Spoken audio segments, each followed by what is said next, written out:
억울하게 얻어맞고 예상치 못하게 넘어지고 사소한 일부터 대형 사고까지 계속 일어나는 재수없는 일들.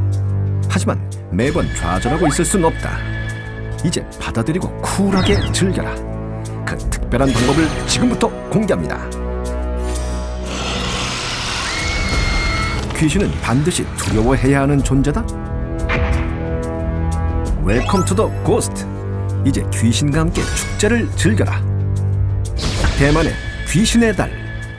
대만에서는 음력 7월을 귀신의 달이라고 부릅니다. 이때는 4, 5세계의 문이 열리며 구천을 떠돌고 있는 영혼이 지하세계로 들어갈 수도 있고 또 지하세계에 있던 영혼이 이승을 방문할 수도 있다고 하는데요. 그 중에는 악한 영혼도 있기 때문에 대만 사람들은 귀신을 위로하기 위한 돈을 마련하고 지정된 장소에서 그 돈을 태우는 행위로 인간을 괴롭히는 악한 귀신을 달래준다고 합니다. 그래서 대만 사람들은 귀신의 달인 음력 7월이 되면 다음과 같은 금기사항을 꼭 지킨다고 하는데요. 신발의 앞부분을 침대로 향하게 두지 않을 것, 그리고 귀신이라는 말 대신 좋은 형제라고 부를 것, 집에 많은 인양을 두지 않을 것, 너무 어둡거나 습한 환경을 조성하지 않을 것, 그리고 결혼 또는 이사나 주택 매입, 새로운 건설 사업도 모두 금지됩니다. 이러한 금기사항을 지키지 않는다면 부정을 타거나 귀신들에게 괴롭힘을 당한다고 믿기 때문에 실제로 대만에서는 음력 7월이 되면 주택 매매나 이사 비율이 급격히 감소한다고 하는데요. 하지만 귀신의 달이 무조건 무서운 것만은 아닙니다. 음력 7월에는 각종 축제를 통해 귀신을 위로하고 그 해에 좋은 일이 가득하기를 기원하기 때문인데요. 한 가지 재밌는 사실은 이러한 것은 모두 대만 사람들에게만 해당되기 때문에 여행객들은 대만 귀신들에게 해코지당하지 않고 모든 행동이 자유롭다고 합니다. 언젠가 편하게 해외여행을 갈 수 있는 때가 온다면 대만을 방문해서 귀신을 위한 다양한 축제를 즐겨보는 것도 흥미로운 경험이 되지 않을까요? 임신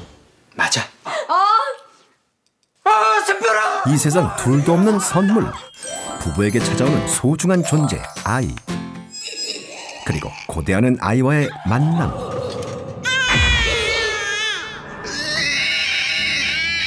얘는 저주받았어. 태어나서는 안 돼. 중국의 저주받은 양띠.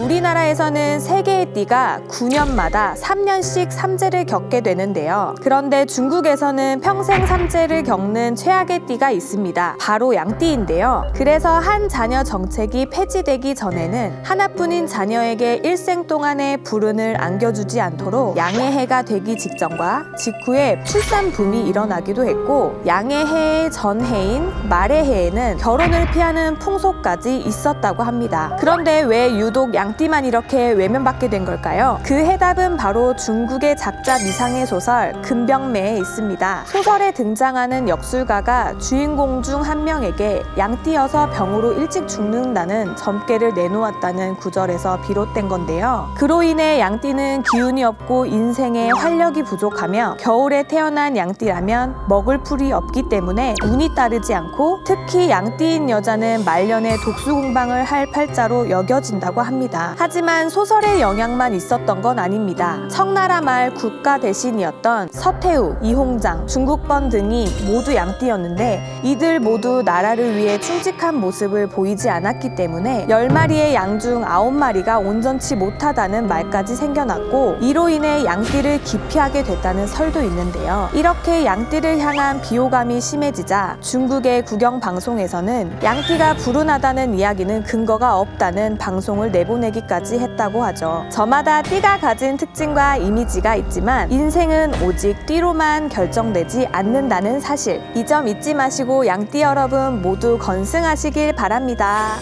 예수의 탄생을 축하하는 12월 25일, 석가모니의 탄생을 기념하는 음력 4월 8일, 연인의 사랑을 확인하는 2월 14일.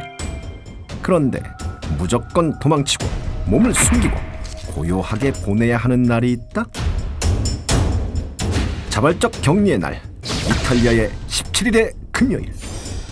서양에서는 대표적인 불운의 날 13일의 금요일이 있죠. 하지만 이탈리아에서는 13일의 금요일은 전혀 신경 쓰지 않습니다. 왜냐하면 이탈리아에서 가장 무서운 건 17일의 금요일이기 때문인데요. 17이란 로마 숫자의 첫 숫자를 뒤로 옮기면 라틴어로 살았었다란 뜻이 되며 이는 지금 죽었다 라는 의미를 갖고 있어서 불운의 징조라는 겁니다. 그래서 이탈리아에서는 17일의 금요일이 되면 결혼이나 중요한 결정을 하지 않고 불운을 막기 위해 주머니나 가방에 붉은 뿔 펜던트나 편자 같은 부적을 지니고 다닌다는데요. 이를 반영하듯 이탈리아의 건물에는 17층이 표기되지 않고 이탈리아 항공사에도 17번 좌석이 없으며 봅슬레이 경기장에는 17번 구간이 이름 없음이라고 표시된다고 하죠. 이렇게 17일 회피하는 건 축구에서 더욱 두드러집니다. 1990년 월드컵에서 아르헨티나와 준결승전을 펼친 이탈리아는 전반전 17분에 선제골을 넣었지만